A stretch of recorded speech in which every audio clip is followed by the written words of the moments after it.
Friends, welcome to special recipes. ఇవాళ నేను చిన్న కాకరకాయ ఫ్రై చేయబోతున్నాను. తయారీ విధానం చూద్దాం. స్టవ్ ముట్టించి కడాయి పెట్టుకున్నాను. నేను 4 టేబుల్ స్పూన్ దాకా ఆయిల్ వేసుకున్నాను. ఆయిల్ వేడెక్కనిస్తాను. ఒక 3 ఆనియన్స్ కట్ చేసుకున్నామండి, చిన్నగా వేసేస్తున్నాను. పచ్చిమిర్చి అండి, ఒక 6 దాకా ఉంటాయి, చిన్నగా చాప్ చేసుకున్నాను. బాగా ఏగనిస్తాం. 1/2 స్పూన్ పసుపు వేసుకుందాం. 1/2 స్పూన్ ఉప్పు కూడా వేసుకుందామండి. ఇంగువ కూడా వేసుకుందాము.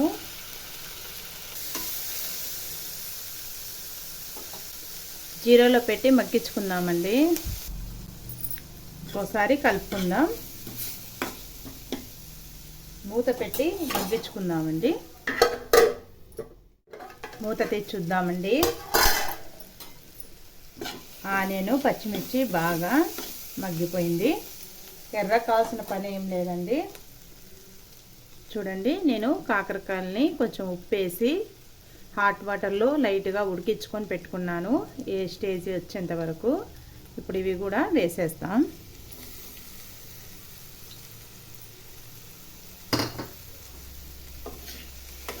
జీరోలోనే పెట్టి ప్రాసెస్ అంతా చేయండి, లేకపోతే అడుగంటుతుంది.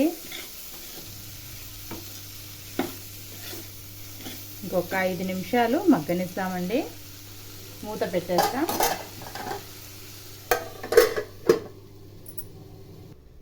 చూద్దామండి, 5 నిమిషాలు అయ్యింది.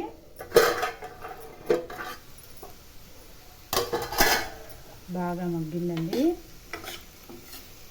చాలా ఫాస్ట్గా అయిపోతుందండి. మనం కాకరకాయని కొంచెం ముందుగానే హాట్ వాటర్లో వేసి ఒక ఉడికిచ్చి పక్కన పెట్టేసుకుంటే తర్వాత ఫాస్ట్గా అయిపోతుంది. చూడండి ఎంత పర్ఫెక్ట్గా వచ్చిందో. నేను 2 స్పూన్ల మైని కొబ్బరి పొడి వేస్తున్నానండి. 1/2 స్పూను కారం వేస్తున్నాను. నేను పచ్చిమిర్చి వేసాను కాబట్టి కారం తక్కువ వేసుకుంటున్నాను. కొత్తిమీర అండి, చిన్నగా తరుక్కున్నాను. కొత్తిమీర కూడా వేసేస్తున్నాను. మనము మూత పెట్టి మగ్గనిస్తామండి. చూద్దామండి.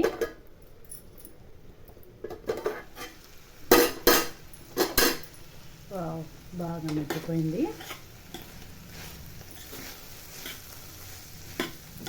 చూసారా ఎంత పర్ఫెక్ట్గా వచ్చిందో. కాకరకాయ కూడా చెదిరిపోలేదు.